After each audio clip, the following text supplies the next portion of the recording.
L'IFS, c'est une ONG en fait. C'est la Fédération internationale des settlements et des maisons de proximité, des maisons de voisins. C'est une ONG américaine qui est située à New York. L'IFS, c'est à peu près 11 000, je crois, structures ou fédérations rassemblées autour d'un projet commun, d'une vision commune qui défend alors la justice sociale, la démocratie, la paix et qui est engagé aussi dans le développement durable, le soutien du développement durable. Les structures qui sont rassemblées au sein de l'IFS peuvent être très différentes, c'est-à-dire que ça peut être des grosses fédérations. Je crois que la FCSF est la plus grosse fédération représentée à l'IFS au monde. Il y a 30 pays qui sont à peu près représentés. Mais ça peut être aussi un centre social, enfin, ou l'équivalent, un settlement, un neighborhood house, qui s'inscrit directement à l'IFS parce qu'ils partagent des valeurs et des envies de faire. Alors, c'est assez différent du fédéralisme qu'on connaît en France. Ce n'est pas un fédéralisme d'action, c'est un fédéralisme de représentation.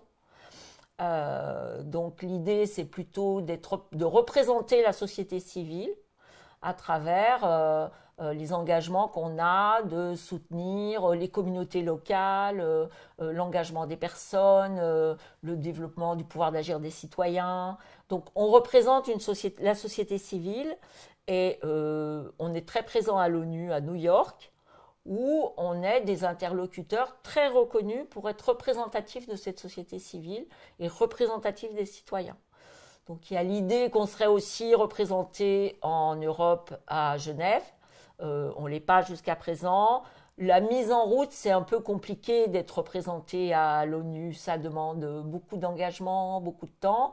Et en plus, on est présent depuis le début de la pandémie, en fait. Donc on a été très bloqué pour cette représentation. Voilà, en gros, et très rapidement, l'IFS. Et on retrouve tout à fait, pour la FCSF en tout cas, on retrouve tout à fait les valeurs, les engagements. Après, si vous voulez en savoir plus sur l'IFS, vous allez voir le site, il est bien fait, il raconte ses engagements. Et on a sorti un texte politique qui dit vers quoi on tend en 2021 à un grand rassemblement qui a eu lieu à Sydney.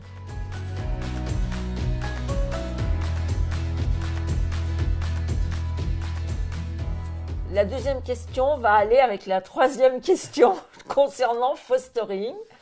Les deux choses sont complètement liées. En fait, si on part par exemple de la représentation à l'ONU, on s'aperçoit qu'on a besoin de personnes vraiment pour s'engager, pour soutenir cette représentation.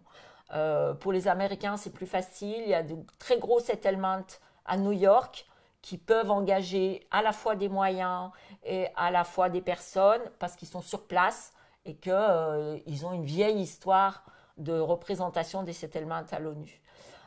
Pour nous, c'est plus compliqué. Pour l'Europe, en tout cas, c'est plus compliqué. Donc, l'idée, ça serait de constituer une structure européenne qui nous permettrait d'avoir des moyens pour être représentés de façon plus efficace. Et donc, ça suppose d'avoir des moyens d'aller chercher de l'argent. Aujourd'hui, les revenus de l'IFS, enfin, c'est sa source de financement, c'est uniquement la participation des membres. Il n'y a pas d'autre entrée d'argent que celle-ci. Et ça ne suffit pas. Alors, ça permet d'avoir une petite équipe de salariés, mais ça ne permet pas de supporter le développement qu'on voudrait avoir sur la représentation à la fois du Parlement européen et à la fois de l'ONU.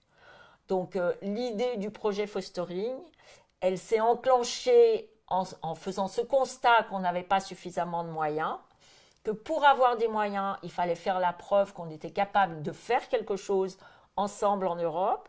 Donc on a enclenché Fostering avec la perspective de se dire, si on y arrive, si ça marche bien, si on a un beau projet et on va l'avoir, eh bien derrière, on peut imaginer qu'on aille chercher quelques moyens supplémentaires à l'Europe pour structurer quelque chose.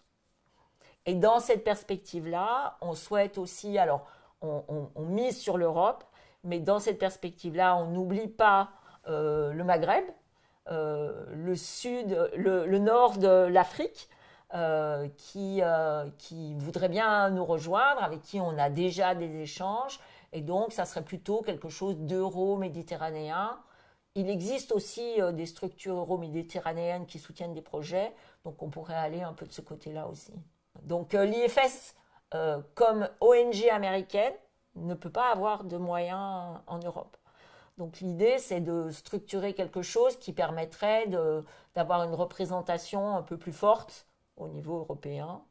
Du coup, un peu dans cette réflexion de comment est-ce qu'on pourrait être plus efficace, comment est-ce qu'on pourrait se donner des moyens, le projet Fostering, il est né dans nos têtes à Patricia et à moi en 2018, en se disant la FCSF aujourd'hui a fait un vrai travail auprès de l'Europe. Elle a une reconnaissance sur la qualité des projets qu'elle propose. Elle a une reconnaissance sur le fait qu'on est diffusé dans l'ensemble du réseau de la compétence et qu'il y a un vrai intérêt de ce côté-là. Donc, on s'est dit que on pouvait peut-être être les porteurs d'un projet, la FCSF porteuse d'un projet au titre de l'IFS, pour que, à terme, l'IFS puisse développer une IFS Europe et aller chercher elle-même du financement. Mais il y a cette transition à faire. Donc en 2018, on a réfléchi à l'idée qu'on pouvait porter un projet. On a présenté ça au conseil d'administration de l'IFS au Maroc en 2019, qui a enclenché une réflexion et qui a été OK sur le fait qu'on pouvait s'avancer comme ça. Et là, on a demandé au conseil d'administration de la FCSF s'ils étaient d'accord pour que la FCSF devienne le support d'un salarié, puisqu'il s'agissait d'embaucher quelqu'un pour porter le projet, et du transit de l'argent, de l'ensemble de l'argent pour l'IFS, en lieu et place de l'IFS. Donc le projet Fostering, il est porté politiquement par le CA de l'IFS, et il est porté techniquement par la FCSF. Et après, sur le portage politique, il y a l'IFS, mais il y a les représentants des 12 pays qui sont engagés dans le projet Fostering. Fostering, soutenir la démocratie, soutenir la justice sociale dans les différents pays.